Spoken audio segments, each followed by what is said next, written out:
പാമ്പ് കടിയേറ്റ ഒരു വ്യക്തി അല്ലെങ്കിൽ എന്താണ് കടിച്ചതെന്നറിയാത്ത ഒരു അൺനോൺ ബൈറ്റ്, ആ വ്യക്തിയെ ആശുപത്രിയിലേക്ക് മാറ്റുമ്പോൾ നമ്മൾ അറിഞ്ഞോ അറിയാതെയോ ചെയ്യുന്ന ചില പിഴവുകൾ, ചില അബദ്ധങ്ങൾ ചിലപ്പോൾ ആ രോഗിയുടെ മരണത്തിന് വരെ കാരണമായേക്കാം. അപ്പോൾ ആ അബദ്ധങ്ങൾ എന്താണ് ശരിയായ രീതി എന്നാണ് നമ്മൾ ഇന്ന് നോക്കുന്നത് കേട്ടോ. എല്ലാവർക്കും നമസ്കാരം. പാമ്പ് കടിയേറ്റ ആളെ എങ്ങനെയാണ് നമ്മൾ ആശുപത്രിയിലേക്ക് മാറ്റുന്നത് എന്നുള്ളത് വളരെ ഇമ്പോർട്ടൻ്റ് ആയിട്ടുള്ള കാര്യമാണ്. പലരും തെറ്റിദ്ധരിച്ച് വെച്ചിരിക്കുന്നത് ഇപ്പോൾ പട്ടി കടിയിൽ, നായ കടിച്ചാൽ അവിടെ ഒരു 10-15 മിനിറ്റ് നമ്മൾ സോപ്പും വെള്ളം ഉപയോഗിച്ചിട്ട് കഴുകണം, അതേപോലെ തന്നെ ഇത്തരത്തിൽ അൺനോൺ ബൈറ്റ് അഥവാ സ്നേക്ക് ബൈറ്റിലും ചെയ്യണമെന്നാണ്. ഒരിക്കലുമല്ല.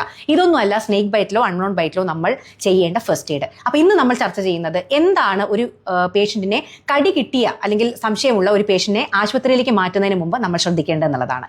ഒന്നാമത്തേത്, പേഷ്യൻറ്റിനെ ഒരിക്കലും പാനിക് ആക്കരുത്. കൊണ്ടുപോകുന്ന ആളുകളും പാനിക് ആവരുത്. പേഷ്യൻറ്റ് പാനിക് ആയി കഴിഞ്ഞ് കഴിഞ്ഞാൽ ഹാർട്ട് ബീറ്റ് കൂടുകയും ഈ വിഷം ഉള്ളിൽ കയറിയിട്ടുണ്ടെങ്കിൽ അത് എത്രയും വേഗം തന്നെ ശരീരത്തിൽ വ്യാപിക്കാനും ഇടയാക്കുന്നു. സോ ഓൾറെഡി തന്നെ അവർ കുറച്ച് പാനിക് ആയിരിക്കും. ഒരിക്കലും നമ്മൾ ആ പാനിക്കിലേക്ക് ആഡ് ചെയ്യരുത്. പേഷ്യൻറ്റിനെ കാം ഡൗൺ ചെയ്യുക.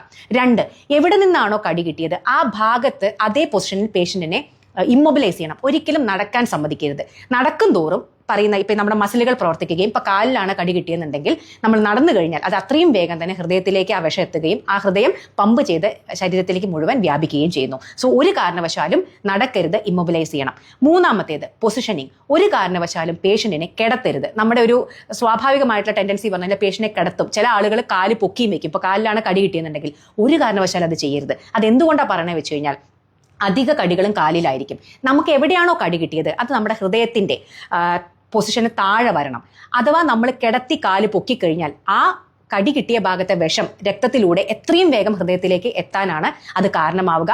അങ്ങനെ എത്തിക്കഴിഞ്ഞാൽ അത് എത്രയും വേഗം ഹൃദയം എല്ലാ ഭാഗത്തേക്കും പമ്പ് ചെയ്തെത്തിക്കും. സോ ഈ പൊസിഷനിങ് വളരെ ഇമ്പോർട്ടൻ്റ് ആണ്. ഒരിക്കലും കിടത്തരുത്. പേഷ്യൻറ്റിനെ ഇരുത്തുക.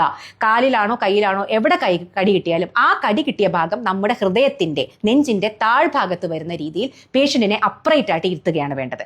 4-മത്തേത് ട്രാൻസ്പോർട്ടേഷൻ ആണ്. നിങ്ങളിപ്പോൾ ഓട്ടോറിക്ഷയിലോ കാറിലോ എന്തിൽ കൊണ്ടുപോയാലും എങ്ങനെയാണോ പേഷ്യൻ്റ് ഇപ്പോൾ ഇരിക്കുകയാണല്ലോ, അപ്രൈറ്റ് ആയിട്ട് ഇരിക്കുകയാണല്ലോ, അതേ പൊസിഷനിൽ വേണം നിങ്ങൾ ട്രാൻസ്പോർട്ട് ചെയ്യാൻ. ഒരിക്കലും നിങ്ങളിപ്പോൾ ഒരു വണ്ടിയിലെത്തുമ്പോൾ അവിടെ കിടത്തരുത്. ഓക്കെ, ഇരുത്തുകയാണെങ്കിൽ അതുപോലെ ഇപ്പോൾ പേഷ്യൻറ്റിനെ ചിലപ്പോൾ നമുക്ക് എടുത്ത് ക്യാരി ചെയ്ത് കൊണ്ടുപോകേണ്ടി വരും. എന്നാലും ആ ഒരു പൊസിഷനിൽ, അതായത് നമ്മുടെ ബൈറ്റ് മാർക്ക് എവിടെയാണോ അത്, ബൈറ്റ് സംശയം എവിടെയാണോ അത് ഹൃദയത്തിന് താഴെ തന്നെ വരണം. അത് ട്രാൻസ്പോർട്ടേഷനിലും അത് മെയിൻറ്റെയിൻ ചെയ്യുന്നു എന്നത് ഉറപ്പുവരുത്തണം.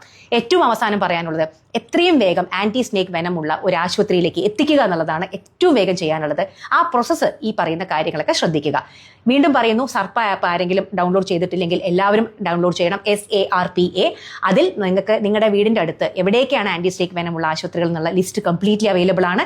എത്രയും വേഗം ഈ രോഗിയെ ആ ആശുപത്രിയിലേക്ക് എത്തിക്കുക. അപ്പോൾ ഇത് മാക്സിമം പേരിലേക്ക് ഒന്ന് ഷെയർ ചെയ്തെത്തിക്കും. ബൈ.